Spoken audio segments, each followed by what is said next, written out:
Dear student, myself Mohammad Imran Ansari. Dear student, आज हम लोग बात करेंगे ह्यूमन रिप्रोडक्शन का, जो कि हमारा ये टॉपिक चल ही रहा था अभी।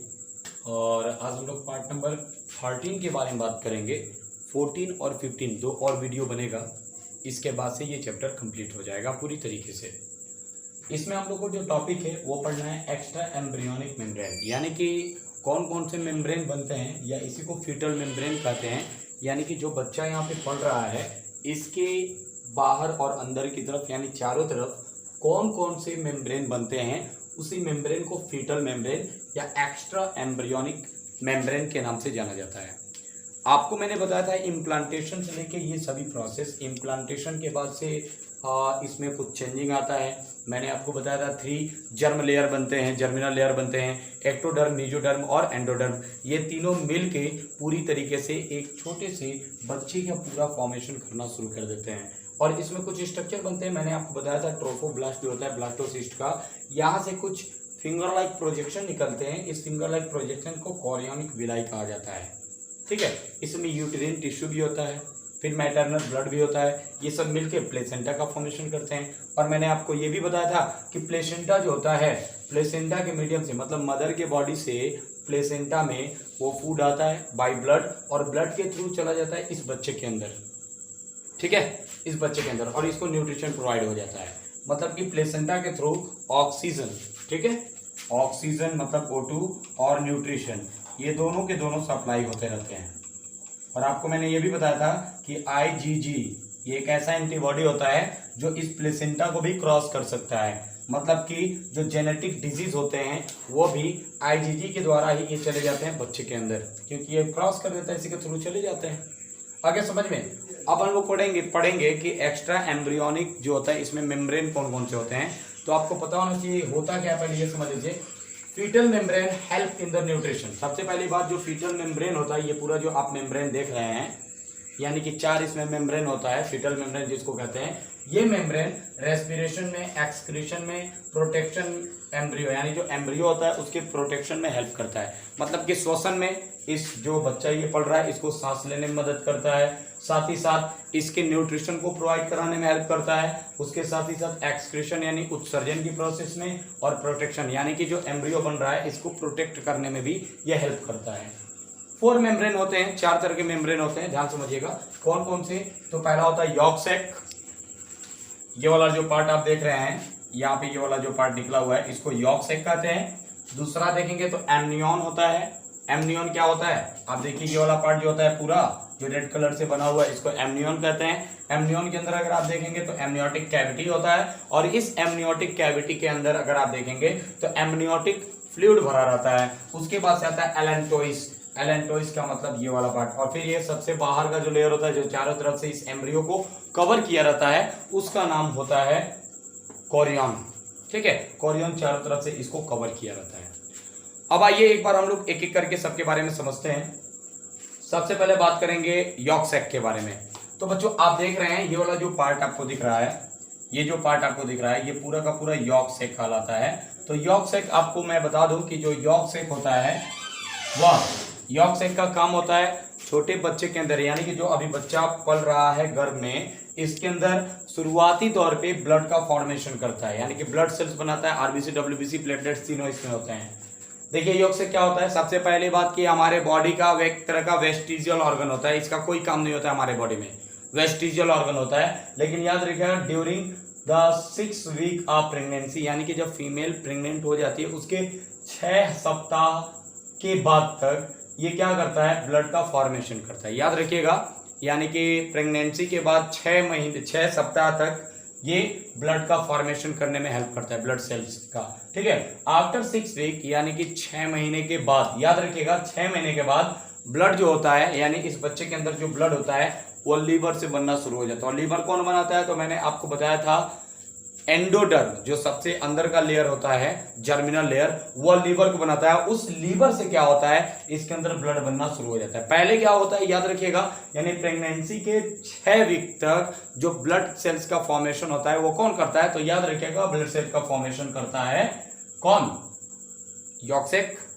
और 6 सप्ताह के बाद 6 सप्ताह के बाद अगर आप देखेंगे तो यॉर्क से ब्लड बनाना बंद कर देता है और उसके जगह पे लीवर जो होता है वो ब्लड बनाना शुरू कर देता है।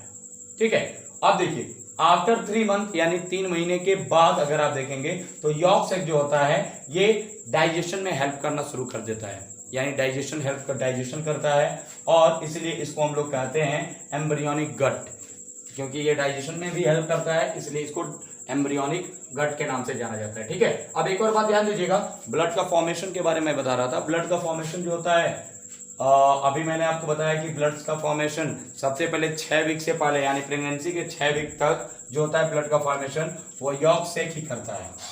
ठीक है, किसका? ब्लड सेल्स को बनाता है। और 6 वीक के बाद याद रखिएगा 6 वीक के बाद से इसी ब्लड का फॉर्मेशन कौन करता है? तो लीवर करता है।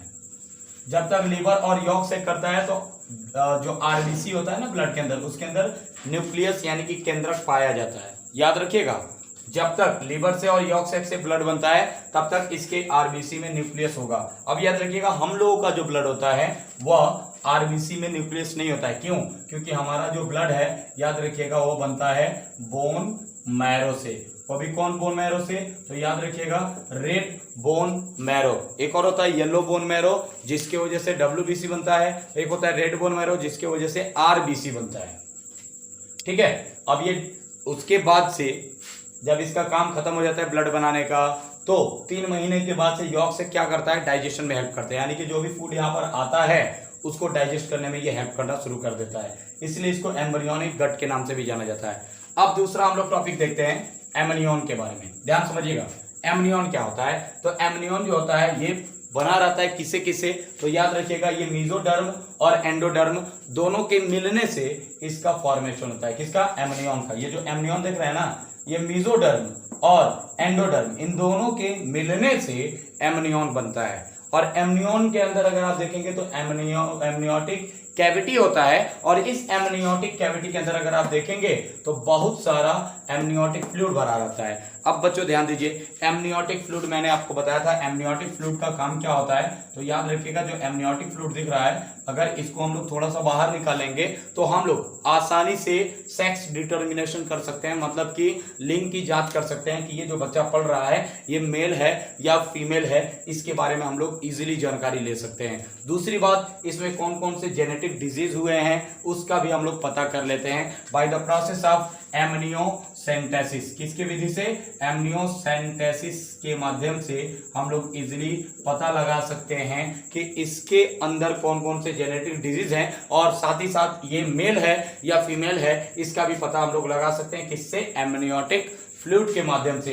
एक और बात याद रखिएगा, एमनियोटिक फ्लूइड का काम होता है इस बच्चे को सूखने से बचाना, यानी कि इसको ड्राई नहीं होने देता है, एम्ब्रियो को ड्राई नहीं होने देता है, इस बच्चे को सूखने नहीं देता है। अगर एमनियोटिक फ्लूइड कम हो गया तो बच्चा धीरे धीरे ड्राई होने लगता है, अगर पूरी तरह से कम हो गया तो बच्चा सूख के खत्म हो जाता है।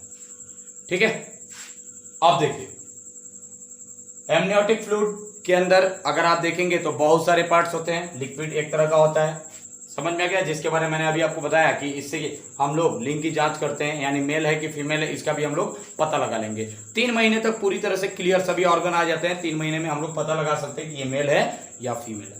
ठीक है, तीसरा आता है कोरियन। अब देखिए कोरियन क्या होता है। कोरियन का मतलब हो गया ये बाहर का पूरा लेयर जो पूरी तरह से कवर किया रहता है एम्ब्रियो को। यूट्रस के अंदर अगर आप देखेंगे तो पूरी तरह से एम्ब्रियो को कवर किया रहता है जिसका नाम है कोरियन। देखिए it is found around the embryo, embryo के अराउंड यानी पूरी तरह से चारों तरफ पाया जाता है।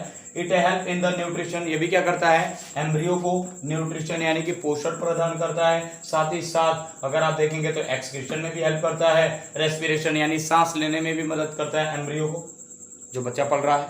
ठीक है, जस्ट इसके बाद से एक और आता है एलेंटोइस।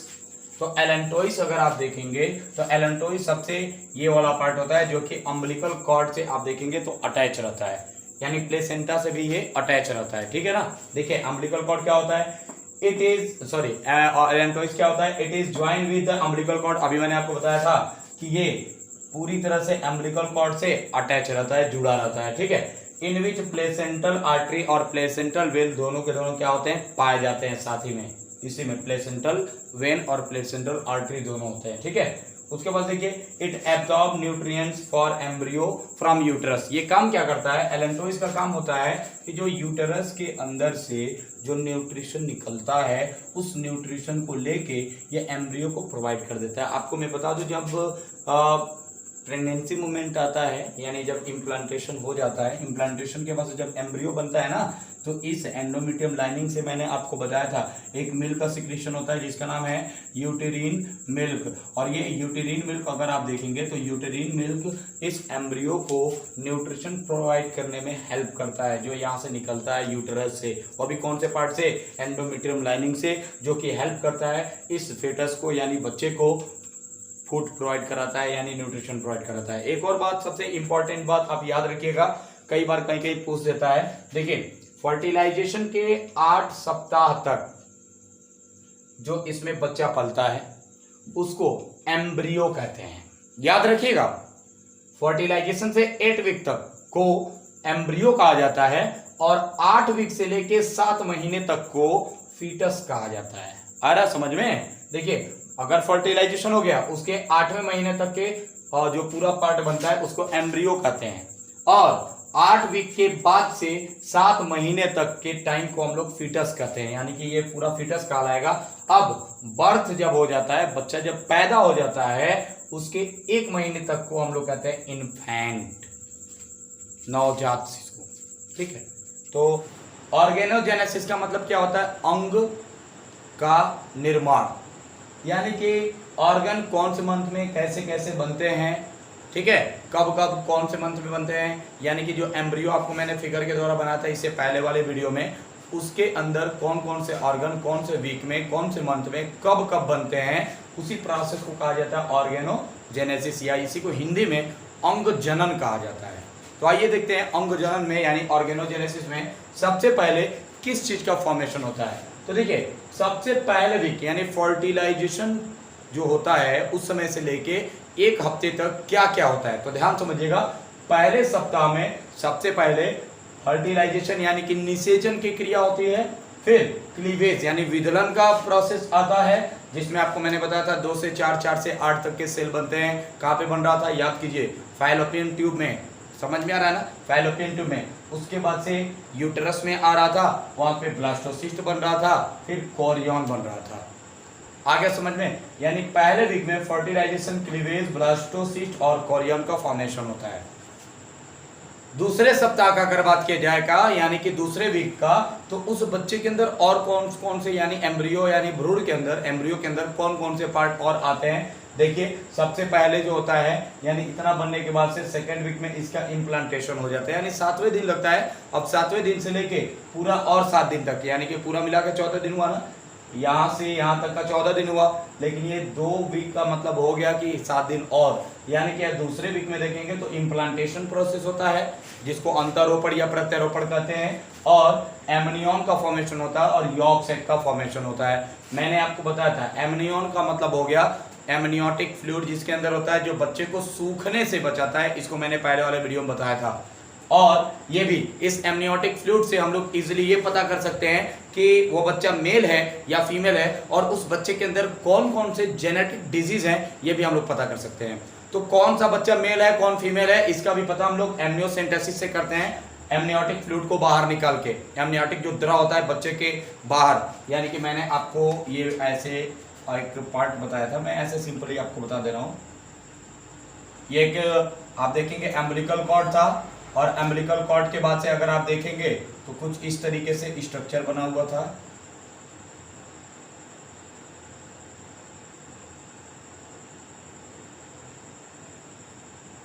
ऐसे कुछ स्ट्रक्चर बना हुआ था। तो अगर आप देखेंगे तो इसके बॉडी के बाहर बाहर आप देखेंगे एमनियन पाया जाता है, और एमनियन के अंदर होता है एमनियोटिक फ्लूइड, और इस एमनियोटिक फ्लूइड से हम इजीली पता ये कर सकते हैं कि ये बच्चा मेल है या फीमेल है, यानी जो बच्चा बन रहा है ये मेल है या फीमेल है, और इसके अंदर कौन कौन से डिजीज हुए हैं इनका भी हम लोग पता कर सकते हैं बाय द प्रोसेस ऑफ, याद रखिएगा कौन से प्रोसेस के द्वारा, by the process of amniocentesis. Centesis. ये एक प्रोसेस होता है जिसमें आप इजीली पता कर सकते हैं एमनियोटिक फ्लूइड को बाहर करके कि बच्चा जो पल रहा है वो मेल है या फीमेल है। ठीक है, पहले क्या होता था कि अगर पता चल गया कि फीमेल है तो उसको पेट के अंदर यानी भ्रूण में ही उसको मार दिया जा रहा था, यानी कि एम्ब्रियोनिक फेज में ही इस बच्चे को मार दिया जाता था। अगर फीमेल है तब, मेल है तो बचा दिया जाता था। दूसरी बात, यॉर्क सैक, और आपको मैंने बताया था कि इस बच्चे के अंदर यॉर्क सैक भी होता है, यानी कि जो बच्चा बन रहा होता है यहाँ पे इस वाले पार्ट पे यॉर्क सैक होता है, इस वाले पार्ट पे एलेंटोइस होता है। तो यॉर्क सैक का काम क्या होता है? यॉर्क सैक का काम क्या होता है आपको बताया था मैंने कि 6 महीने से पहले जो यॉर्क सैक होता है वो ब्लड सेल्स को बनाता है। क्या करता है? ब्लड सेल्स को बनाता है। समझ में आ गया? उसके बाद में ये गट का फॉर्मेशन कर लेता है, यानी डाइजेशन का में हेल्प करता है। ठीक है ना, यानी कि अगर आप देखेंगे तो सेकेंड वीक में एमनियन और यॉर्क सैक बनता है और फर्टिलाइजेशन के ठीक 7वें दिन इम्प्लांटेशन का प्रोसेस होता है। ठीक है, अब देखिए थर्ड वीक में क्या क्या होता है। तीसरे सप्ताह में यानी 14 से 21 दिन, यानी वो जो 7 दिन होता है वो most organ and system appear, यानी कि लगभग इस एम्ब्रियो के अंदर लगभग सभी ऑर्गन मतलब धीरे धीरे आ चुके होते हैं। ठीक है, अब आता है फोर्थ वीक में। तो फोर्थ वीक में आपको मैं बता दूं पहले महीने में हार्ट का फॉर्मेशन होता है और हार्ट बीट करना शुरू कर देता है, यानी फोर्थ वीक में हार्ट का फॉर्मेशन हो जाएगा और हार्ट बीटिंग स्टार्ट हो जाता है, यानी दिल की धड़कन स्टार्ट हो जाती है। एक बात और ध्यान दीजिएगा, जो इसमें हार्ट की बीटिंग होगी, जो हार्ट का धड़कना होगा, दिल का जो धड़कना होगा वो बहुत तेज होता है। वो मान के चलिए 100 से एबव होता है, यानी 100 से भी ज़्यादा तेजी के साथ ये 1 मिनट में धड़कता है। और आपको बता दें कि हमारा जो हार्ट है, मतलब कि एक ह्यूमन का हार्ट है, वह 1 मिनट में 72 to 75 टाइम बीट करता है पर मिनट, और ये 100 से एबव बार बीट करता है। किसका? जो एम्ब्रियोनिक फेज में ये बच्चा जो पल रहा होता है, इसमें जो सबसे पहले ऐसे हार्ट का फॉर्मेशन होता है, इसका बीटिंग 100 से भी ज्यादा फास्ट होता है 1 मिनट में। याद रखिएगा इस बात को, बहुत तेजी के साथ बीट करता है। ठीक है, अब देखिए ध्यान से, थर्ड मंथ में पहले तो आइए यहाँ पे फोर्थ वीक में हार्ट फॉर्म हो जाता है और बीटिंग स्टार्ट हो जाता है बहुत फास्ट। यहाँ पे लिख दे रहा हूं, हार्ट बीटिंग स्टार्ट कैसे? फास्टली, यानी बहुत तेजी के साथ होता है हार्ट का बीटिंग। ठीक है, अब देखिए इसके जस्ट बाद से हम लोग बात करेंगे सेकेंड मंथ का। ये पूरा यहाँ से यहाँ तक पूरा 1 महीना कंप्लीट हो गया। आप यहाँ पर देख भी सकते हैं, यहाँ से यहाँ तक का जो पूरा का पूरा पार्ट था ये पूरा 1 मंथ का था, 1 महीने का था। अब देखिए अब आता है सेकेंड। दूसरे महीने में क्या होता है तो ध्यान दीजिएगा, गोनाड्स जो होते हैं डिफरेंशिएट होते हैं। गोनाड्स मतलब मेल के अंदर अगर बात करेंगे तो टेस्टिस, फीमेल के अंदर अगर बात करेंगे तो ओवरी। ये दोनों क्या होते हैं? डिफरेंशिएट हो जाते हैं, यानी अलग अलग हो जाते हैं दोनों। मेल है तो मेल का टेस्टिस दोनों अलग हो जाएगा, फीमेल का अगर ओवरी है तो ओवरी भी क्या होता है? धीरे धीरे अलग हो जाता है। किस महीने में? तो ध्यान दीजिएगा सेकेंड मंथ में, यानी दूसरे महीने में। थर्ड मंथ का अगर बात करेंगे तो बच्चों याद रखिएगा, थर्ड मंथ तक लगभग सभी ऑर्गन डेवलप्ड हो जाते हैं, ऑल सिस्टम डेवलप। ओके, और याद रखिएगा पॉसिबल टू सेक्स डिटर्मिनेशन, यानी कि हम लोग इजीली सेक्स को डिटर्मिनेशन भी कर सकते हैं। मैंने अभी आपको बताया था कि एमनियोटिक फ्लूइड को बाहर निकाल के एमनियोटिक सिंथेसिस प्रोसेस से हम ये पता कर सकते हैं कि ये बच्चा मेल है या फीमेल है। ये तीसरे महीने में हम लोग इजीली पता कर सकते हैं। इस बात को याद रखिएगा, यानी थर्ड मंथ में बच्चे की जानकारी ले सकते हैं कि वो मेल है या फीमेल है, यानी सेक्स को डिटर्मिनेशन कर सकते हैं, यानी कि उसके लिंग की जाँच किया जा सकता है। और याद रखिएगा तीसरे महीने में ही उस बच्चे का पैर भी आने लगता है, हाथ भी आने लगता है, हाथ पैर सब आने लगता है, लोअर लिम्ब और अपर लिम्ब दोनों आने लगते हैं। एक्सटर्नल जेनिटल ऑर्गन डेवलप, यानी कि जो बाहरी ऑर्गन होता है, यानी जो सेक्सुअल रिप्रोडक्टिव पार्ट होता है मेल का और फीमेल का, वो दोनों डेवलप्ड होने लगते हैं। चौथे महीने में क्या होता है याद रखिएगा। चौथे महीने के बारे में आपको बता दूं कि थर्ड मंथ तक इस बच्चे के अंदर जानकारी लेने के बाद से एबॉर्शन कराना इजी माना जाता है। और अगर थर्ड मंथ के बाद चौथे महीने में अगर एंट्री ये कर दिया, उस समय अगर इसका एबॉर्शन कराया जाएगा तो बच्चा तो मरेगा ही, साथ ही साथ इसकी माँ की भी मौत हो सकती है, उसको भी दिक्कत हो सकता है। इस बात को भी याद रखिएगा। तो फोर्थ मंथ में क्या होता है? फीटस लुक लाइक ह्यूमन, यानी कि चौथे महीने में ये पूरी तरीके से इंसान के जैसे दिखाई देने लगता है। आ गया समझ में? ये इंसान के जैसे यानी आदमी के जैसे, हम लोगों के जैसे ये बच्चा, मतलब कि जो फीटस इसमें होता है, जो बच्चा होता है, जो पल रहा होता है, वो दिखाई देने लगता है। और 5वें महीने में क्या होता है, ध्यान दीजिए, 5वें महीने में सबसे पहले इसके बॉडी के अंदर मूवमेंट आता है, समझिएगा ध्यान से, यानी हाथ पैर हिलाना शुरू कर देता है, ये अपना हाथ पैर हिलाना शुरू कर देता है। किस मंथ में? तो याद रखिएगा 5वें मंथ में अपना मूवमेंट यानी पहला मूवमेंट ये शुरू करता है बच्चा। और इसके हेड पे यानी सर पे, जो आप ये वाला पार्ट देख रहे हो ना, इसमें से छोटे छोटे छोटे छोटे हेयर निकलने लगते हैं, बाल निकल जाते हैं इसके हेयर पे। बाद में क्या होता है, इसके पूरे बॉडी पार्ट्स में हेयर निकलने लगते हैं, जो बहुत ही पतली भित्ती वाले होते हैं, बहुत ही ज्यादा पतली भित्ती वाले होते हैं, और पूरे बॉडी में ये हेयर निकलते हैं। आइए देखते हैं 6 मंथ में। 6 मंथ में मैंने अभी आपको बताया था, body covered by fine hair, यानी पतले पतले रोम गिर जैसे, यानी कि बहुत ही पतले पतले हेयर यानी बाल इसके पूरे बॉडी पार्ट्स में निकल आते हैं, ठीक है, जिसको हम लोग क्या कहते हैं, तो याद रखिएगा उसको लेन्यूगो कहा जाता है। जो बाल पूरे बॉडी में निकले हैं उसको लेन्यूगो कहा जाता है। आईलिड क्या होते हैं, जो आईलिड ये आंख बंद से होता है, वो दोनों सेपरेट हो जाते हैं, यानी अलग अलग हो जाते हैं, आंखें खुल जाती हैं। और साथ ही साथ आईलेसेस फॉर्म, आईलेसेस ये सब बरौनियां जो होती हैं, आईलेसेस जितने भी होते हैं, ये सब के सब क्या होते हैं, बनने लगते हैं, ठीक है। इसके बाद से ध्यान दीजिएगा 7 मंथ में क्या होता है, यानी कि अब हम लोग लास्ट चल रहे हैं 7 मंथ में। इसके अंदर क्या होता है, तो 7वें महीने में टेस्टिस डिस्टेंट इन स्क्रोटम, अगर मेल है तो इसका जो टेस्टिस है ये स्क्रोटम, स्क्रोटम समझ रहे हैं ना, टेस्टिस का जो बाहर का थीन मेम्ब्रेन लेयर था वो जाके टेस्टिस जो होता है वो पूरी तरह से स्क्रोटम के अंदर जाके धंसने लगता है, समझ में आ गया, उसके अंदर जाके धंसने लगता है, मतलब टेस्टिस डिस्टेंट इन स्क्रोटम कब, 7वें महीने का जब बच्चा हो जाता है तब। अब आइए 8वें महीने में, तो 8वें महीने जो लेन्यूगो होता है, लेन्यूगो का मतलब हो गया जो फाइन हेयर होता है, जो पूरे बॉडी पार्ट्स में था, वो धीरे धीरे डिसअपीयर होने लगता है, यानी गायब होने लगता है, खत्म हो जाता है, नष्ट हो जाता है, अब उसका कोई काम नहीं होता है। एंड सब क्यूटिनियस फैट डिपोजिशन स्टार्ट, और याद रखिएगा इसके बॉडी में फैट का जमा होने लगता है, चर्बी जमा होने लगता है, फैट का डिपोजिशन होने लगता है। लास्ट में आता है 9th मंथ, और 9वें महीने में अगर आप देखेंगे ये रेडी फॉर बर्थ, यानी कि अब पैदा होने के लिए तैयार है। तो इस प्रकार से अगर आप देखेंगे तो 9 महीने का पूरा टाइमिंग लगता है एक बच्चे को पैदा होने के लिए, ठीक है। अब जेस्टेशन पीरियड देखेंगे। जेस्टेशन पीरियड क्या होता है, जेस्टेशन पीरियड का मतलब हो गया कि ऐसा पीरियड, यानी कि जब फर्टिलाइजेशन हुआ है, इम्प्लांटेशन हुआ है, उस समय से लेके जब बच्चे का फॉर्मेशन होता है, यानी कि जब बच्चा पैदा होता है, वो पूरा जो पीरियड होता है उसी को कहा जाता है जेस्टेशन पीरियड। तो याद रखिएगा जो रैट होता है, चूहा, उसके अंदर जेस्टेशन पीरियड जो होता है 15 से 20 दिन का होता है बस, ठीक है।